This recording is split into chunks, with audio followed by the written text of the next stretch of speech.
Hi friends, welcome to Jothi's kitchen. இன்னைக்கு நம்ம எண்ணெய் கத்தரிக்காய் குழம்பு எப்படி பண்ணுறது அப்படின்னு சொல்லி பார்க்கலாம். வீடியோ பார்க்குறதுக்கு முன்னால் ஜோதிஸ் கிச்சனை சப்ஸ்கிரைப் பண்ணுங்கள். நோட்டிஃபிகேஷனுக்கு கீழே இருக்க பெல் பட்டனை மறக்காமல் ப்ரெஸ் பண்ணுங்கள். இப்போ நம்ம என்னென்ன இன்க்ரீடியன்ட்ஸ் தேவை அப்படின்னு சொல்லி பார்க்கலாம். மஞ்சள் தூள் அரை டேபிள் ஸ்பூன் எடுத்து வச்சுருக்கிறேன். தேங்காய் ஜீரகம் இந்த மாதிரி அரைச்சி எடுத்து வச்சுருக்கிறேன். மல்லித்தூள் ஒரு 2 டேபிள் ஸ்பூன் எடுத்து வச்சுருக்கிறேன். நான் சில்லி பவுடர் ஆட் பண்ணல. சில்லி பவுடருக்கு பதிலாக இந்த மாதிரி மிளகா வத்தல் ஒரு 6 மிளகா வத்தல் வறுத்து இந்த மாதிரி திரித்து வச்சுருக்கிறேன். அப்புறம் சின்ன வெங்காயம் யூஸ் பண்ணால் தான் ரொம்ப குழம்பு வந்து நல்லாயிருக்கும். நீங்கள் பெரிய வெங்காயம்னாலும் யூஸ் பண்ணிக்கலாம், பட் சின்ன வெங்காயம் யூஸ் பண்ணால் ரொம்ப நல்லாயிருக்கும். சின்ன வெங்காயம் இந்த மாதிரி கொஞ்சம் லைட்டாக அரைச்சி பேஸ்ட்டாக எடுத்து வச்சுருக்கிறேன். தாளிக்கிறதுக்கு வெந்தயம், கடுகு, காயப்பொடி எடுத்து வச்சுருக்கிறேன். அப்புறம் குழம்புக்கு தேவையான புளி கரைசல், இந்த மாதிரி புளி ஒரு துண்டு அளவுக்கு எடுத்து அதை இந்த மாதிரி தண்ணியில் கரைச்சி வச்சுருக்கேன். உப்பு தேவையான அளவு உப்பு நம்ம சேர்த்துக்கலாம். முழு கத்தரிக்காவா காம்போட நான் ஒரு 5 கத்திரி எடுத்திருக்கேன். நீங்கள் எவ்வளோ தேவை எடுத்துக்கலாம். அதை இந்த மாதிரி சென்டரில் 2 சைடும் இந்த மாதிரி கட் பண்ணி எடுத்து வச்சுருக்கோம். இப்போ நம்ம எப்படி பண்ணுறதுன்னு சொல்லி பார்க்கலாம். குழம்புக்கு தேவையான மசாலாவை ரெடி பண்ணிக்கலாம்.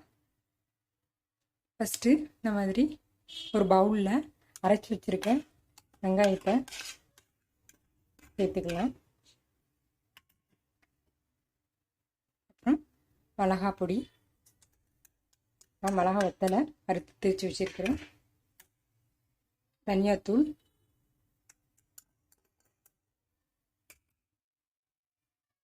அரைச்சி வச்சிருக்கிற தேங்காய் ஜீரகம்,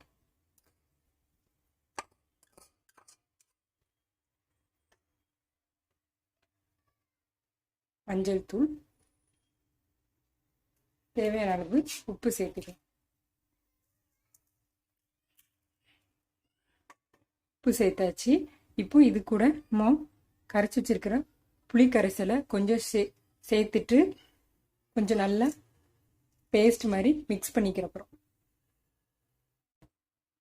நம்ம எடுத்து வச்சுருந்த எல்லா மசாலாவையும் இந்த மாதிரி போட்டு பவுலில் மிக்ஸ் பண்ணியாச்சு. மிக்ஸ் பண்ணிவிட்டு இதை இப்போ இந்த கத்தரிக்காய் உள்ள இந்த மசாலாவை நம்ம தடவைப்போம்.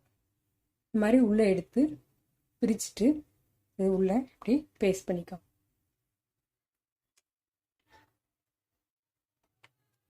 மாதிரி எல்லா கத்திரிக்காயிலையும் நீங்கள் பேஸ்ட் பண்ணி இந்த மாதிரி எடுத்து வச்சுக்கோங்க.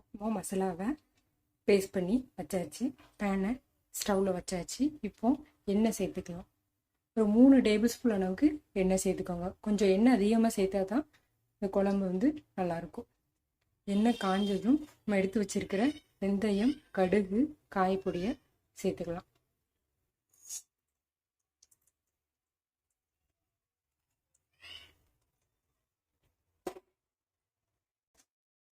நெக்ஸ்ட்டு கருவேப்பிலையை ஆட் பண்ணிக்க போகிறோம். ஆட் பண்ணிட்டு மசாலா தடவி வச்சுருக்கிறேன் இந்த கத்தரிக்காவை ஆட் பண்ணி இந்த மாதிரி ஆயிலே நல்லா கத்தரிக்காய் வந்து கொஞ்சம் ப்ரௌன் கலராக வர வரைக்கும், கலர் மாற வரைக்கும் நம்ம நல்லா வேக விடும்.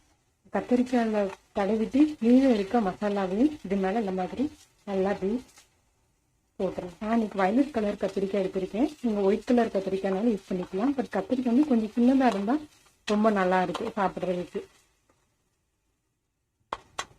இந்த மாதிரி இருக்கிற மிச்ச எல்லா மசாலாவையும் இதில் மேலே எல்லாத்தையும் ஆட் பண்ணி 10 மினிட்ஸ் நல்லா இந்த மாதிரி இதிலே வேகணும். அதுக்கப்புறம் புளிக்கரைசலை ஊற்றி நல்லா கொதிக்க விடணும். நல்லா இந்த மாதிரி திருப்பி விட்டு 10 நிமிஷம் வேக விட்டாச்சு.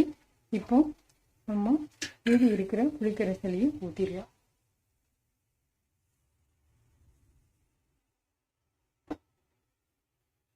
ஊற்றிட்டு ஒரு 15 மினிட்ஸ் நல்லா கொதிக்க விடணும்.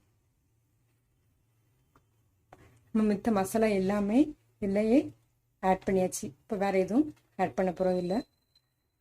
மீடியம் ஃப்ளேமில் வச்சு இந்த மாதிரி ஒரு மூடி வச்சு அப்படி மூடி வச்சிடலாம். 15 மினிட்ஸ் கழித்து நம்ம பார்க்கலாம் எப்படி ரெடியாக இருக்குன்னு சொல்லி. 15 மினிட்ஸ் ஆயிடுச்சு. இப்போ நம்ம லைட்டாக இதை நல்லா கலந்து விட்டுக்கலாம். நல்லா குழம்பு கொதிச்சு கட்டி ஆயிடுச்சு. எண்ணெய் கத்தரிக்காய் குழம்பு சூப்பராக ரெடி ஆயிடுச்சு. இப்போ நம்ம ஆஃப் பண்ணிவிட்டு இதை பிளேட்டிங்க்கு மாற்றிடலாம். இது கீ ரைஸ்க்கு, தேங்காய் சாதம், பிரியாணிக்கு ரொம்பவே சூப்பராக இருக்கும். சூப்பரான எண்ணெய் கத்தரிக்காய் குழம்பு எப்படி பண்ணுறது அப்படின்னு சொல்லி பார்த்தோம்.